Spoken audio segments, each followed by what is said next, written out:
Now, from Wish TV, your local news source, this is All Indiana Politics. Good morning and welcome to All Indiana Politics. I'm Garrett Bergquist in for Phil Sanchez. Israel's long-term plans for Gaza do not involve occupation. That's according to Israel's ambassador to the United States in a one-on-one interview right here on All Indiana Politics. Michael Leiter met with Governor Mike Braun and State Treasurer Daniel Elliott, as well as Jewish groups here in Indianapolis. He also toured the AM General factory in South Bend. He tells me starvation in Gaza is due to interference from Hamas, not Israeli policies. And with us now is the Israeli ambassador to the United States, Michael Leiter. Mr. Ambassador, welcome to the show. Thank you for coming in today. Good to be with you, Garrett. So tell me about your visit to Indianapolis. What message do you hope to convey to Central Indiana, including Central Indiana's Jewish population? Well, I had a marvelous meeting today with the Jewish leadership of the Jewish Federation and the Jewish community. I had about 300 people come out for engagement this evening. And tomorrow I'm off to South Bend to visit with the AM General Company, which we have a long-standing relationship with and connection with the Israel Defense Force. And I want to strengthen that bond. I'll be there together with Senator Jim Banks. And then I'm back to Indianapolis to visit with your governor and your treasurer. And that'll be the day's trip out to Indiana. Great state. I'd love to be here. Yeah. Tell me about the vibe in those meetings. What sort of conversations have you had so far? Meetings are good. I mean, this evening we haven't had political meetings. It was basically with the Jewish community. If I had a little bit more time, I'd love to get out to some of the churches and some of the universities here. It's a very short trip. I've got to get back to Washington. But look, people are concerned, but people are also very committed to Israel and to the position that Israel has in the world. I think people are very proud of the fact that together with the United States, we degraded the Iranian threat to not only the region, but to the world. And I think that despite the fact that many in the media, many in the political realm are putting Israel's back up against the wall and are convinced that Israel's responsible for all the ills of the Middle East, the majority of people deep down, certainly the American people, know that Israel is the greatest friend that America has, certainly in the Middle East and perhaps in the world. And we're deflecting a lot of this pressure coming out of European countries for immediate recognition of a Palestinian state. This is all nonsense. It's all, it's a little background noise, nothing more. What exactly is the Netanyahu government's plan for Gaza at this point? Look, the first thing we've got to do is defeat this evil. And we've got to get our hostages back. We had 255 hostages taken to date through both negotiations and military pressure. We've gotten 205 of those hostages out. There are another 50, 20 alive. They're being tortured in dungeons underneath the ground. They've been in tunnels now for almost 2 years. Those 20 we've got to get out alive, and the 30 that are dead. I mean, these people are ghoulish people. These are horrific people holding on to dead bodies in order to inflict pain and suffering and injury. So we've got to get them all out, and we've got to defeat Hamas. Hamas is a murderous organization that can't be allowed to remain standing. So the order of things is to defeat Hamas and get our hostages released, and then make sure this is the long-term plan.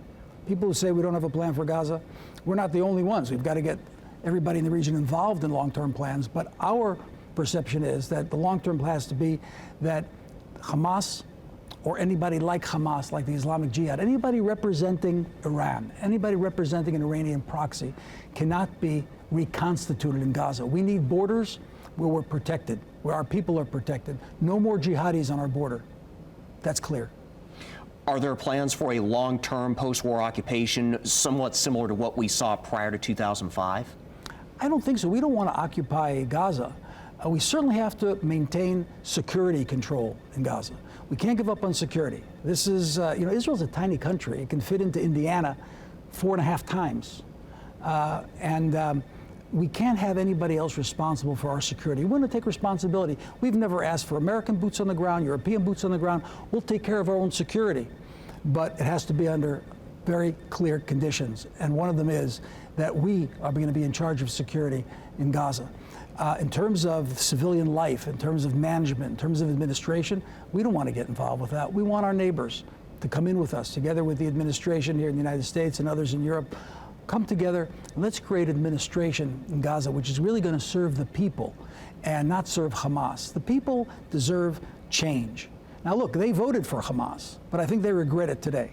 So we have to give them the chance to reconstitute Gaza, to rebuild Gaza, like the President Trump often says, like a Riviera of the Middle East. It can be. I mean, it sits on the Mediterranean Ocean. It could be beautiful. It could be a beautiful place. But it's not going to be a beautiful place if Hamas or people like Hamas are running it. These people are terrorists. They're murderers. They don't care about the people in Gaza. And we have to step up to the plate. Once Hamas is defeated, there is a day after, and it's a wonderful day after. Human rights groups say that more than 200 Gazans have died from malnutrition since the war began. Will Israel allow additional food aid into Gaza? Israel has never not allowed food aid. This is a libel against the state of Israel. Israel is facilitating a surge, and has been facilitating a surge of humanitarian aid. The problem is that Hamas takes over this aid that comes in on trucks by various UN affiliate organizations. You can actually see these films. Unfortunately, too many in the media are not showing these films. But you can see them as the trucks come in. Hamas jumps on them, masked men with guns, takes over these semi-trailers carrying the food, and take it to their storage houses. They give it out to their own minions, right, to the people that are supporting Hamas, and then they sell it to the rest of the population at very high prices. So people who can't afford it are going hungry. But those pictures of the children you saw, in most cases, in almost all the cases, these are sick children with genetic diseases that are being used, manipulated by Hamas supporters around the world. The picture you saw on the front page of the New York Times was a child with cystic fibrosis or cerebral palsy. He had a genetic disease. His brother was standing right next to him. He was a healthy kid. So what are we? We're starving just one kid and not his sibling? Of course. I mean, it's just absolute nonsense. And the New York Times is absolutely guilty of libel here. They cropped that picture. And this is the kind of stuff that's being shown. Look, the BBC, we counted this actually. The BBC has reported over the past year and a half, 88 times they said that hunger and starvation is imminent. Now, how can starvation be imminent 88 times? Either it's imminent on the 8th time or the 18th time or the 38th time. It can't be imminent 88 times. Coming up, I asked the ambassador about the death of a prominent journalist in Gaza and whether U.S. airstrikes on Iran truly destroyed that country's nuclear program. Welcome back. An Israeli airstrike killed prominent Al Jazeera journalist Anas al-Sharif toward the beginning of the month. He's one of nearly 200 journalists who have been killed in the conflict. I pressed lighter on Israel's claim al-Sharif had ties to Hamas. I want to ask about the recent incident in which 4 Al Jazeera journalists plus 2 freelancers were killed in an Israeli strike. The Israeli officials have claimed that those journalists had connections to Hamas. What evidence can you provide of that? No, they didn't have connections to Hamas. They were operatives of Hamas, paid operatives of Hamas. Now, the fact that somebody has a job, you know, I remember a terrorist attack when I was a youngster.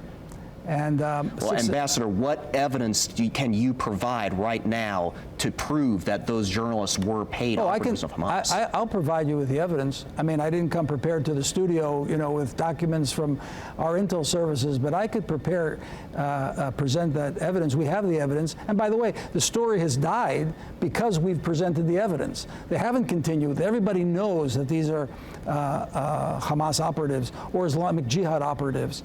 I remember, as I began to say, a case where 6 of my friends were killed by terrorists, and the terrorists who shot them and threw grenades at them were school teachers. Now, the fact that you have a job and you may be a broadcaster in a studio doesn't mean that you're not, you know, moonlighting as a terrorist, or you're a terrorist moonlighting as a journalist. So we don't kill journalists, and that's a libel against the state of Israel. All my kids served. I lost a son serving in Gaza. I know what the orders are, and the orders are that we take every extent possible in order to prevent non-combatant casualties. We don't want collateral damage. We don't want anybody who's a non-combatant killed. And our track record is the best in the world. No army in the modern history has had to contend with 450 miles of tunnels. You know what the Gaza Strip is? It's 25 miles long and 8 miles wide. And it's got 450 miles of tunnel underneath that. That's the width of the state of Pennsylvania. All right? And it's managed by people who don't only are not only willing to have their civilians killed, but actually celebrate their death, because then they can come and say, look at mean, cruel, ghoulish Israel killing civilians. So they're the ones that are responsible for their death. They're the ones that are responsible for them being hungry. We are flooding the area. We don't want to see civilians killed. And by the way, I'd say one more thing. Where do we have a precedent where people aren't allowed out? You've got a civil war in Sudan. They can cross the border to Chad. Gaza's the only place. If they come to us and say, look, we've got a visa to go elsewhere, they come through Israel. 40,000 have left through Israel. Egypt doesn't let anybody out. Why don't we say to Egypt, hey guys, there's a problem there, let them in temporarily. I want to turn to Iran for a minute. Based on Israel's latest intelligence, has Iran's nuclear program been destroyed as a result of those airstrikes the United States conducted, or has it merely been delayed? The answer is yes. It's been destroyed. The President of the United States said it's been obliterated, and we don't get into etymology here. We take a stamp of approval on the President's word and say it's been obliterated. Look, Iran spent $500 billion developing their nuclear program. It's a nuclear weapon program. If you go past 3%, it's only for weapons. And you don't need to enrich uranium at all if you want a nuclear program. You know, there's dozens of countries that have civilian nuclear programs. What they do is the nuclear material is imported under international inspection, supervision. It's processed, and then it's removed under international supervision. Iran can have that.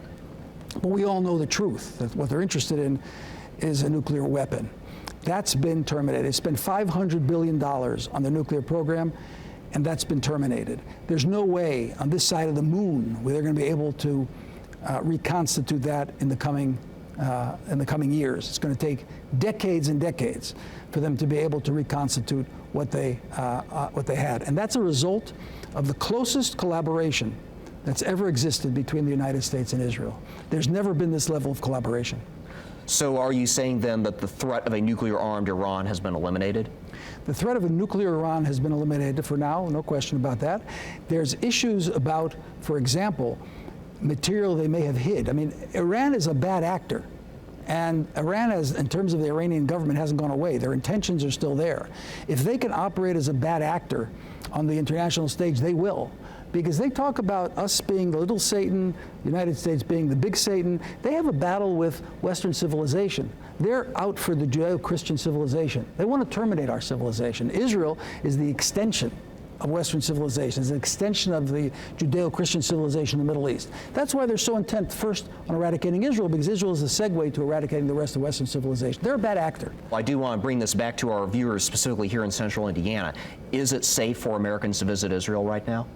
It's not only safe, it's the best thing I recommend, because it's a life-transforming experience. You come to where Jesus walked, you come to where the Bible was created, you come to where the prophecies foresaw that the day would come when the Jewish people would come back to their homeland. This is a organic connection between the people of Israel and the land of Israel, and it's happening right now. There are those who are opposed to it, there are those who feel very uncomfortable about it, but you know, the amazing thing about the people of Indiana, when they come to visit Israel, they don't need to buy a tour book. They just got to take their Bible with them. Right. Michael Leiter is the ambassador of Israel to the United States. Mr. Ambassador, thank you for coming in today. Good to be with you. Thank you, Garrett. Thank you. Coming up, Indiana's best political team tackles the data center debate here in central Indiana. Welcome back to All Indiana Politics as we welcome in two members of Indiana's best political team, Republican Whitley Yates and Democrat Lindsay Haake. Welcome back to you both. Thank you. I want to begin with the interview we just heard from the Israeli ambassador. This question is for both of you. What does the ambassador's visit to Indiana say about the importance Indiana places on its ties to Israel and vice versa? I should point out, Israel has some trade ties to Israel, but they're not in our top 25. Whitley, we'll start with you. I think we've seen time and time again with even Governor Haake having very strong ties with Israel and building those relationships. And I would also say with the current investment that the federal government has, not only with Israel, but in helping them, I think it would be incumbent upon the leaders in this state to also continue to build those relationships. Lindsay, how about you? How do you read this? So this is the first visit since 2015 that we've had from the Israeli ambassador to the U.S. Obviously, that's a big deal. Having such a high-level leader here from any country, I would argue, would be a big deal for Indiana. That said, it was kind of an economic visit. You know, I know he made time to be with you that night, but he also met with the Jewish community, but he also next day headed up to South Bend, as he mentioned earlier in the A block on the visit to AM General. So yeah, this is a huge deal for Indiana. I would argue that every employer is, you know, a pretty big deal for Indiana. I don't know the details behind the AM General deal. I don't know how much money it was or how many jobs it supports. I'm not briefed on that. But this does show that the strong pro-Israel alliance here in Indiana is healthy, and that we're supporting, frankly, a ton of jobs here in Indiana, not just the defense jobs that we are speaking to from Monday's visit, but also the larger goals for Indiana's economic improvement and progress. So let's turn to some much more local politics. The Indianapolis Metropolitan Development Commission rezoned land for a data center despite pretty significant opposition from a lot of people who live there. And the Lebanon City Council also is about to vote on a data center there as well. Lindsay, can our power grid handle all these data centers? Well, I think the conversation needs to be larger than just that. I think it's, first of all, do consumers need to bear the brunt of paying for these data centers? Absolutely not. But that wasn't the most opposition that was voiced on Monday's, or excuse me, I apologize, at the MDC hearing in Indy. And then, of course, I wasn't able to watch the Plan Commission meeting up in Lebanon. But obviously that moved forward too. I think that will now face the City Council vote, you said. And we now have also another vote yet on the MDC, on the Indianapolis Franklin Township data center as well. I would also hearken everyone's caution on these. Data centers use more power than every single user right now. There was a report released where it showed earlier in November 2024 when Citizens Action Coalition called for a moratorium on data centers in Indiana. This report showed that all power dedicated towards the data centers in Indiana would be even larger than the entire demand from every single residential customer in Indiana already. So that's a lot of power. Can the grid handle that? Not sure that's the question we need to be asking. Should we, is the question we should be answering. And that is something that needs to be answered by the IURC in addition to these local communities as well. Whitley, these data centers face a lot of local opposition and concerns over the infrastructure, like Lindsay just mentioned, but also over transparency. Are local officials paying close enough attention to the concerns that people living near these proposed data centers have? I don't think so. And I do want to stress that data centers are pretty new to us. When it comes to housing them, when it comes to building them here. And so we are in basically uncharted territory, but we do have the data that suggests how badly the data centers will impact the grid. And if the grid is not up to snuff or up to standard to be able to support the residential customers, the commercial customers, as well as the data center customers, who's going to bear the brunt of the improvements of the grid? And it's usually the customers like us. And so I do think the elected officials, as well as the regulatory commission, and all of the players really need to be at the table to work this situation out.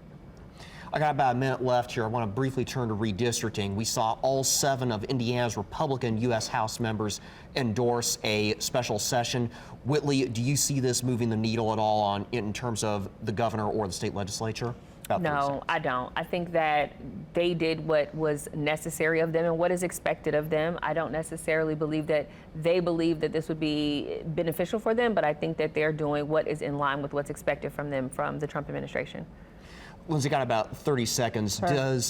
Where do you see this going? Yeah, I mean, this is obvious. Indiana is playing a role in national politics in a way that it really doesn't usually, which is interesting. But you've asked the age-old question, you know, where are we on redistricting? What's going to happen? Are we going to have a special session? I don't think anybody knows right now. I don't necessarily believe that there is that the thermometer has been taken really from leadership in a way that's meaningful, but we'll have to see, and hopefully the redistricting Lindsay, will go. Unfortunately, we're out of time, so we'll have to leave it there. Thank you both for coming in. We'll be right back. Thank you. Thank you.